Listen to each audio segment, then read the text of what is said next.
오늘 말씀은 에베소서 2장 4절에서 8절까지 말씀입니다. 에베소서 2장 4절에서 8절까지 말씀.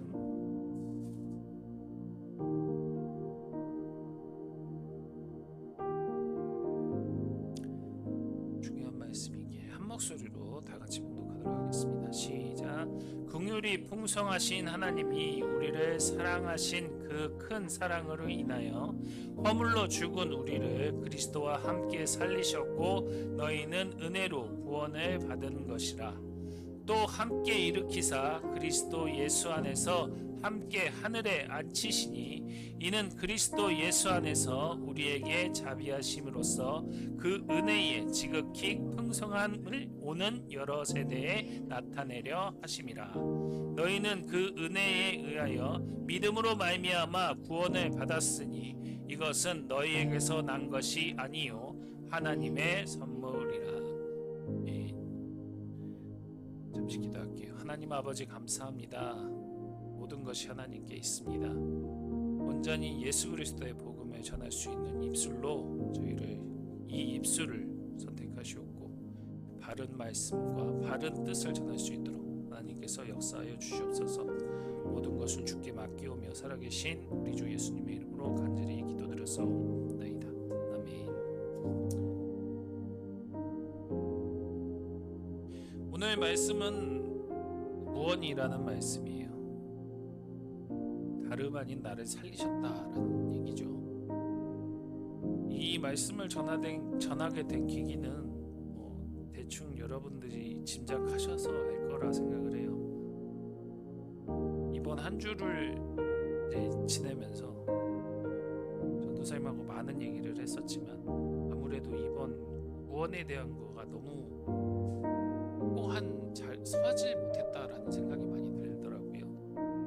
물론 전도사님이 그런 게 아니라 요새 사람들이 그렇다라는 얘기입니다. 그래서 많은 얘기를 나누다 보니까 이것을 한번 전하지 않고서는 어떻게 얘기를 못 하겠더라고요. 그래서 오늘 말씀 에베소서 2장 4절에서 8절까지 말씀을 한번 보면서 구원에 대해서 얘기를 해보려 했는데 무슨 얘기를 할까? 무슨 구원에 대해서 얘기를 할까? 지난번에는 구원을 얘기를 하면서 내 영, 내 혼, 내 육에 대해서 구원을 하신 하나님이 계시다라는 것을 말씀드렸었기 때문에 오늘은 좀 더 이론적인 걸 한번 넘어가 보려 해요. 아니 2주에 걸쳐 구원에 대해서 한번 얘기를 해보려 해요. 즉 여러분들이 아마 아실 수는 있을지 모르겠네요. 구원의 9단계 그 단계에 대해서 하나하나 얘기를 해보려고 해요.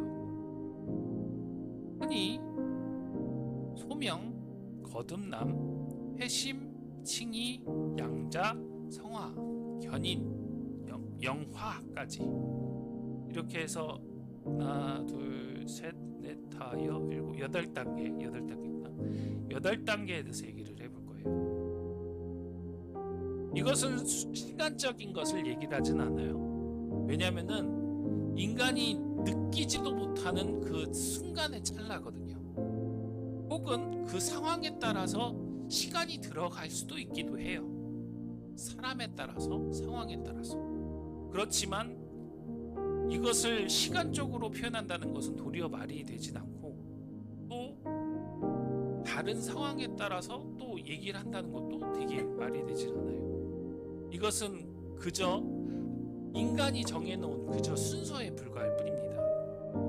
그래서 감리교 쪽에서는 또 다르게 얘기하고 성결교 쪽에서도 더 다르게 얘기하고 여러 가지 방식으로 여러 가지 단계들로 얘기를 합니다만 아무래도 저희는 합동측이다 보니 장로교 합동측이다 보니 이런 식으로 얘기를 하게 되었어요. 8단계. 이것은 구원의 완성을 하는 과정으로서 이해하는 것이고 그냥 이것을 너무 딱 맞춰서 생각할 필요는 없어요. 그렇지만 구원에 대해서 조금이라도 이해해 보려면 이것을 어느 정도 알아둘 필요는 있더라고요. 이 단계를 하나하나 한번 살펴볼 건데 예를 들어서 중생과 칭의 같은 경우는 많이 얘기들 하잖아요. 원래 목사님께서도 많이 얘기를 하셨지만 우리를 의롭다고 선언하시고 새 생명을 주신 실질적인 완전한 구원의 표현이지 각각 나눠서 분리한다는 것 자체도 힘들잖아요. 이게 특히 말씀드리자면 요한일서 5장 11절 말씀에 또 증거는 이것이니 곧 하나님이 우리에게 영생을 주신 것과 이 생명이 그 아들 안에 있는 것이라 라는 말씀이 있듯이 구원은 한시단적 단절적 완전한 영적 선물일 뿐이지 이것을 어떻게 나누거나 할 수는 없거든요. 이것에 대해서는 확실해요. 구원은 하나님께서 나를 살리신 일이고 그분이 나를 완전히 구원하신 일이다 라는 것이에요. 이것은 우리가 진리로서 받아들여야 되고 이 믿음과 우리의 삶도 하나님 중심적으로 생각해야만 완성될 수 있습니다. 내가 한 것이 아니라 하나님께서 하셨다. 예수 그리스도를 통해서 예수 그리스도의 보혈을 통해서 나를 구원하셨다. 나를 살리셨다. 이 사실이 삐뚤어지게 되면 절대 완성될 수 없는 그런 사실이에요. 모두가 하나님이 전적으로 구원하신 그 은혜 안에 있어야만 우리가 살아갈 수 있다는 사실이며 은혜이며 축복입니다. 먼저 하나님께서 나를 부르셨다는 얘기예요. 즉 소명이죠. 구원의 시작은 우리 자신이 아니라 소명, 하나님께서 나를 부르셨다는 사실이에요. 이 말씀은 로마서 8장 30절에 나와 있습니다. 같이 읽을게요. 시작. 또 미리 정하신 그들을 또한 부르시고 부르신 그들을 또한 의롭다 하시고 의롭다 하신 그들을 또한 영화롭게 하셨느니라. 아멘. 먼저 다른 얘기를 하신 것이 아니라 하나님께서 우리를 부르셨다. 또한 우리를 부르셨다. 정하시고 부르셨다라는 얘기입니다. 다른 것이 아니라 먼저 부르셨다라는 얘기는 하나님의 선택, 하나님의 먼저 우리를 보시고 바라보시고 너 이리 와, 너 이렇게 나와 함께하자라는 예수님의 부름처럼 하나님의 부름이 먼저 있었다는 얘기예요. 내가 스스로 하나님을 찾아간 것이 절대 아닙니다. 하나님이 나를 찾아오시고 불러주셨기 때문에 내가 이 신앙을 걸을 수 있었다는 거예요. 이것이 바로 은혜예요. 진짜 중요한 은혜. 우리가 준비되어서 하나님께 나온다는 것은 있을 수가 없어요. 주변 사람들 봐보세요. 무엇을 먼저 얘기합니까? 자신의 머릿속에 있는 것들을 먼저 생각하기 마련이에요. 자신이 생각하고 배워오고 느꼈던 생각들, 그것을 기준으로 판단을 하기 때문에 내가 먼저 하나님께 다가간다? 불가능합니다. 그렇기 때문에 하나님께서 먼저 우리에게 향하여 오셨고 우리를 향해 먼저 움직이셨고 그 사실을 통해서 내가 깨달았다라는 거예요. 그것이 믿음에 대한 출발점이에요. 우리는 이것에 대한 의지와 결단이 하나님을 통해서 나왔다라는 것입니다. 구원의 주체는 내가 아니라 하나님이에요. 내가 결단했다, 내가 믿었다라고 얘기하는 것은 착각이고 그것을 믿게 했다라는 것 자체가 하나님께서 주신 은혜이지 내가 이루었다는 것 자체는 나에 대한 교만입니다. 이 은혜를 붙잡고 가야 돼요. 이 사실 자체가 우리의 삶의 원동력이에요. 하나님께서 맡기신 이 신앙이 먼저 바로 되어야 하나님께서 먼저 우리를 부르셨다라는 것을 믿었을 때에만이 우리가 오직 하나님을 향한 감사와 순종이 따르게 되는 거예요. 에베소서 2장 8절 한번 다시 읽어볼게요. 에베소서 2장 8절 같이 읽습니다. 시작. 너희는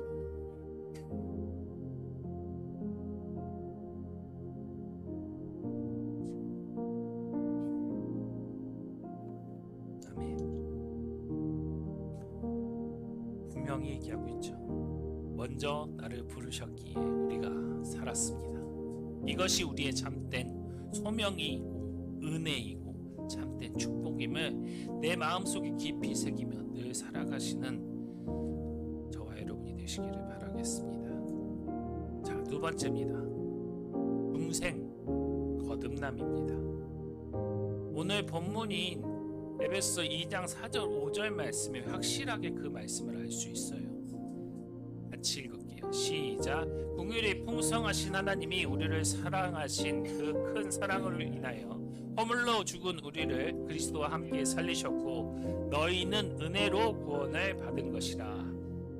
이렇게 하셨어요. 여기서 죽었다는 말은 단순히 상태가 부족하거나 미약한 것을 얘기하는 것이 아니에요. 내 생각이 죽었다, 그런 것들도 아니에요. 영적으로 완전히 죽은 상태를 얘기를 해요. 영적의 죽음은 뭐죠? 어떤 거라 생각하십니까? 정확히 얘기하면 영은 죽을 수가 없는데 왜 영을 죽었다고 표현할까요?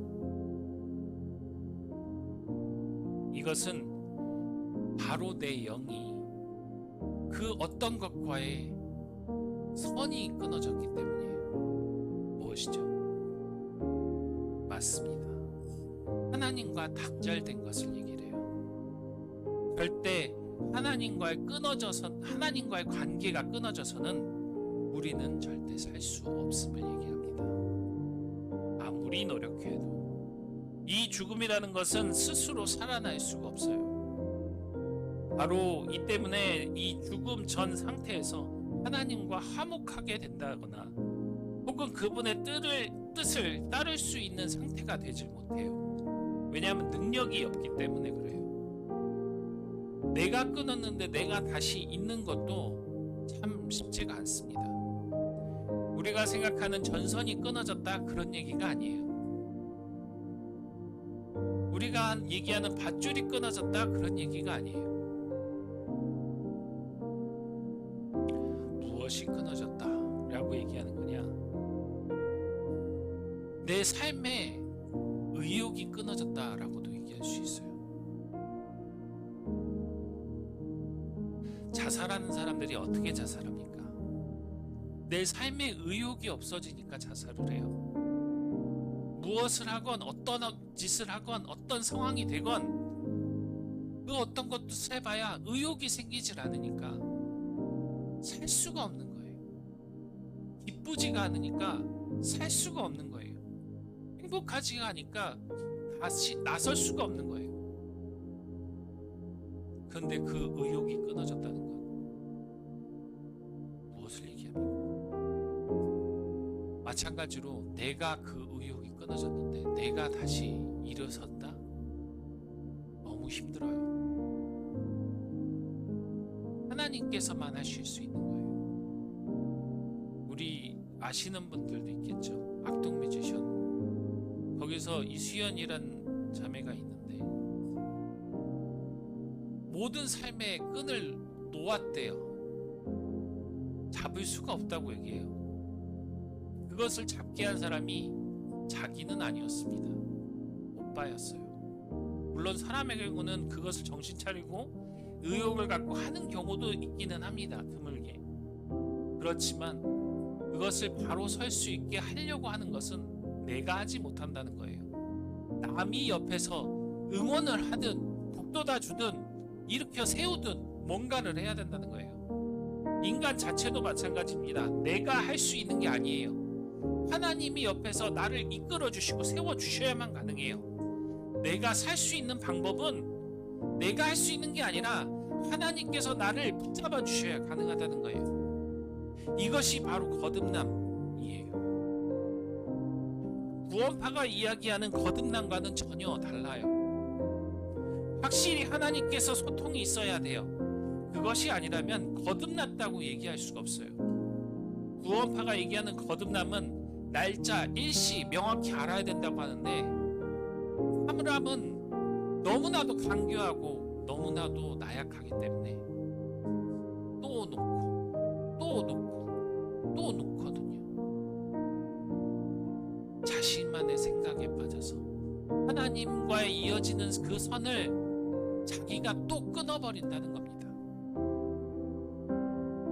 그런 사람인데, 그런 사람일진데 그거 한 번으로 끝날까요?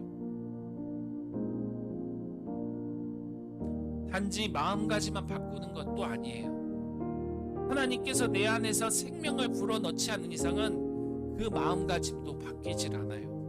하나님께서 다시 소통되지 않는 이상은 내 생각도 바뀌지 않아요. 하나님께서 그 예수 그리스도의 보혈과 피로 우리를 그 죽음에서 살리신 일이 없었다면 우리는 그저 죽는 일밖에 남아있지 않게 되는 겁니다. 그분 오직 예수 그리스도의 부활만이 우리를 살리실 수 있는 것이고 하나님과의 소통이 다시 나타날 수 있는 겁니다. 장애물이 뻗어져 다시 태어난다는 것이, 장애인이 그 기적을 맛보고 일어난다는 것이 바로 이것과 마찬가지예요. 영을 통해 나를 살아나게 하는 것. 구원의 단계에서 중생이 왜 그 부르심 다음에 나타나는 것이 묻는다면, 그것은 중생, 즉 거듭남을 통해서야만 비로소 믿음과 회개가 나타나기 때문이거든요. 참된 능력을 가질 수 있기 때문이거든요. 참된 부르심을 받은 후에야 우리가 새 생명이 나타날 수 있게 되기 때문이거든요. 진실한 믿음과 회개가 우리에게 열매를 맺히는 거예요. 중생 없이는 믿음과 회개는 단지 감정에 지나지 않게 되는 거예요. 막 해서 흥분해가지고 기뻐 그거에서 끝난다는 거죠. 그런데 우리가 진정으로 하나님을 신뢰하고 돌이킬 수 있게 된다는 것은 그야말로 내 삶에 하나님께서 나를 완전히 감싸주시고 포옹해주시는 것의 시작이라는 것이거든요. 그렇기 때문에 이렇게 선포할 수 있습니다. 따라하시기 바라겠습니다. 나는 살아난 사람이 아니다, 하나님이 살리신 사람입니다. 한 번 더, 나는 살아난 사람이 아니라 하나님이 살리신 사람입니다. 이 믿음을 가지고 늘 하나님께 붙들린 자가 되시길 바라겠습니다. 그 다음이에요. 회심, 믿음과 회개입니다. 아까 봤던 말씀, 에베소서 2장 8절 말씀을 다시 한번 보겠습니다. 같이 읽을게요. 시작. 너희는 그 은혜로 인하여 믿음으로 말미암아 구원을 받았으니 이것은 너에게서 난 것이 아니요 하나님의 선물이라. 우리는 입으로 이렇게 얘기를 자주 해요. 내가 믿었다라고. 근데 성경은 믿음으로 우리 스스로 낸 결과가 아니죠. 하나님께서 주신 선물이라고 분명하게 말씀하고 있어요. 하나님께서 우리에게 그 마음을 열 수 있도록 하셨고 돌이키게 하실 수 있도록 하셨고 믿음을 주시기까지 허락하신 겁니다. 이것을 우리의 믿음과 회개, 즉 회심으로 중생 다음에 나옵니다. 왜냐하면 중생을 통해서 하나님께서 우리에게 새 생명을 주셨고 그 새 생명 안에 있을 때 하나님을 향한 마음을 돌이키게 되고 믿을 수 있게 되거든요. 회심은 단순히 행동에 대한 변화가 아니에요. 우리의 마음이 하나님께로 향한 깊은 변화예요. 영적 변화. 회심이라는 것은 단순히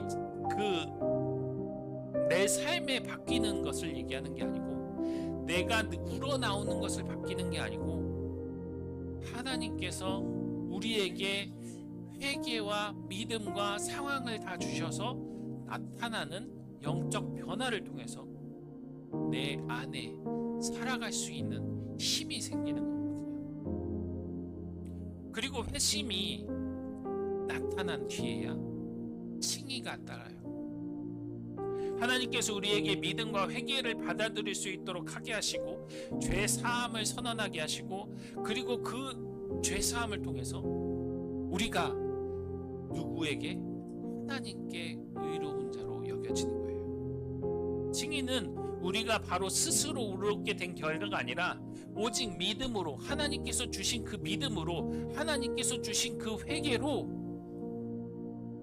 나타나는 상태입니다. 믿음과 회심은 우리의 자랑거리가 아니라 도리어 하나님의 전적인 은혜예요. 하나님께서 그 은혜를 주셨기 때문에 그 은혜로 감사해야 하는 거예요. 우리는 항상 겸손히 있어야 하는 이유가, 감사함으로 하나님께 영광 돌려야 하는 이유가 바로 여기 있는 겁니다. 우리의 믿음과 회개는 하나님께서 우리에게 주신 선물이기 때문에, 그 때문에 먼저 역사하신 은혜를 깊이 깨닫게 되는 것이고요. 고백하는 삶으로 나아가는 신앙인이 되는 겁니다. 그렇기 때문에 한 번 더 따라하시기 바라겠습니다. 너희가 믿음으로 구원을 받았으니 이것은 너희에게서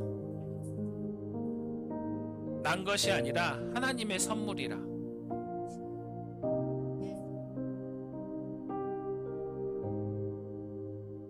이 오늘 8절 말씀 깊이 새기시면서 내 안에 참된 선물을 받았음을 늘 고백하는 삶을 사시기 바라겠습니다. 이번엔 칭의입니다. 이 칭의는 로마서 5장 9절 말씀 볼게요. 같이 읽게요. 시작. 그러면 이제 우리가 그 피로 말미암아 의롭다 하심을 받았으니 더욱 그로 말미암아 진노하심에서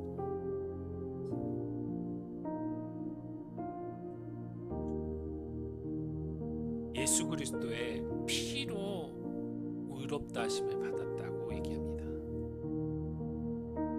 여기 또 의롭다 하심은 하나님께서 의롭게 되었다라고 하나님께서 선포하시는 거예요. 우리의 은혜에 대한 사건이잖아요.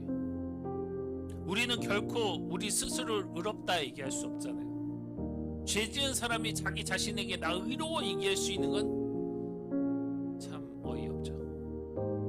하지만 죄를 지은 사람이 아닌 깨끗한 사람이, 죄를 사해줄 수 있는 사람이 그래 너 용서할게, 너 의로운 자야 라고 얘기한다는 건 그건 다른 얘기죠. 즉 죄인인 우리가 아니라 하나님께서 우리에게 그렇게 선포하셨다는 것은 우리에게 참된 기쁨이 아닐 수가 없어요. 하나님께서는 예수 그리스도의 피를 사용하여 우리를 의롭게 여기신 거예요. 이것은 지난번에 말씀드렸던 유월절과 굉장히 깊은 연관이 있어요. 유월절 밤에 이스라엘 백성이 완벽하거나 의인이어서 죽음의 재앙에서 살아난 게 아니잖아요. 유월절은 그 어린 양의 피를 벽에 발랐기 때문에, 문설주에 발랐기 때문에 살아날 수 있었던 것처럼, 하나님께서 어린 양의 피를 보시고 그 구원을 그들에게 내리셨던 것처럼 오직 예수 그리스도의 보혈만이 우리를 의롭다고 선언할 수 있는 거로 얘기할 수 있습니다. 칭의는 우리가 만든 공로나 노력이 아니라 하나님께서 선언하신 은혜예요. 선언의 은혜. 이 은혜는 나를 부르시고 나를 살리시고 나를 믿게 하신 그 은혜의 시작, 완성이 되는 과정입니다. 한 번 더 말씀드리겠지만 이 모든 구원의 단계, 부르심, 중생, 그리고 회심, 칭의, 그리고 다음 주에 말씀드릴 양자, 성화, 견인, 영화, 이런 것들이 단계적으로 나타나는 것이야말로 우리의 삶의 점진적으로, 그리고 하나님 앞에서 우리를 살리신, 우리를 구원하신 그 하나님의 은혜에 더 크고 완벽하게, 더 역사적으로 하나님께 영광을 돌릴 수 있는 설명이라 할 수 있습니다. 하지만 인간의 한계이기 때문에 더 완벽하게 얘기할 수 있는 건 아니에요. 하지만 우리의 삶에서 중요한 것은 그 어떤 것보다 하나님의 은혜가 있어야만 우리가 살아날 수 있다는 겁니다. 우리 앞에서는 그 누구도 우리를 이제 정죄할 수 없어요. 오로지 하나님만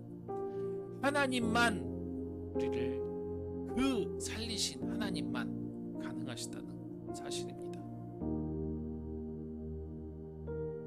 그렇기 때문에 더 이상 우리를 정죄하지 않겠다 선언하신 하나님께서 우리를 정죄하지 않으신다는 것, 그 삶을, 그 의를, 그 뜻을 믿고 나아가는 자야말로 우리가 참된 사랑으로, 참된 은혜로 나아가는 그런 믿음의 삶인 줄 믿으시기 바라겠습니다. 다 같이 한 번 더 선포하시겠습니다. 하나님의 은혜가 우리를 의롭다 하시고 화목하게 하셨으며 우리를 구원하셨다. 한 번 더. 하나님의 은혜가 우리를 의롭다 하시고 화목하게 하셨으며 우리를 구원하셨다. 이 참된 진리를 늘 깊이 새기시길 바라겠습니다. 자, 여기까지가 오늘 말씀이에요. 구원의 8단계 중에 4단계 앞에 4개를 말씀드렸습니다. 소명, 중생, 회심, 그리고 징의.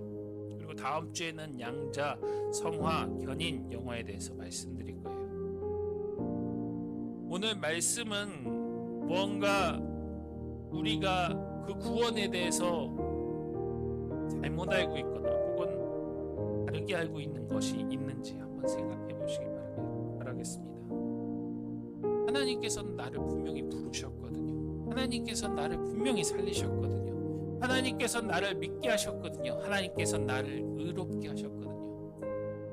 이 순서는 너무나도 찰나의 순서이기 때문에 인간이 헷갈리고 잘못할 수 있을지언정 이 사실들은 명확합니다. 그래서 우리의 신앙은 이렇게 시작되었다는 그 사실 하나만으로 우리는 절대 잊지 말아야 할 것들이 너무나도 많아요. 내가 하나님께 간 것이 아니라 하나님께서 나에게 오셨다는 것을, 하나님께서 나를 붙드셨다는 것을, 하나님께서 나를 붙드심으로 인해서 내가 믿고 따를 수 있게 되었다는 사실을, 그 사실을 믿고 늘 살아가시면서 하나님께 영광 돌리시는 저와 여러분이 되시기를 바라겠습니다. 자, 다 같이 따라 하시겠습니다. 나는 하나님이 살리신 사람이다. 나는 하나님이 살리신 사람이다.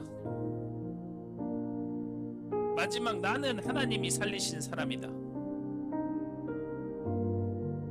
이를 믿고 나가시기 바라겠습니다. 선포하겠습니다. 하나님께서 우리를 먼저 부르셨습니다. 하나님께서 허물로 죽은 우리를 살리셨습니다. 하나님께서 우리에게 믿음을 주셨습니다. 하나님께서 예수 그리스도의 피로 우리를 의롭다 하셨습니다. 이 모든 것은 우리의 행위가 아니라 하나님의 은혜입니다. 다 같이, 하나님께서 나를 부르셨습니다. 하나님께서 나를 살리셨습니다. 하나님께서 나를 믿게 하셨습니다. 하나님께서 나를 의롭다 하셨습니다. 나는 하나님이 살리신 사람입니다. 아멘. 감사합니다. 이 말씀으로 우리는 기도하도록 하겠습니다. 하나님께서 나를 부르셨습니다. 살리셨습니다. 믿게 하셨습니다. 의롭다 하셨다는 그 사실을 믿고 고백하시면서 하나님께 영광 돌리시고 찬양하시며 감사하시는 그런 기도를 주여 부르짖고 기도하도록 하겠습니다.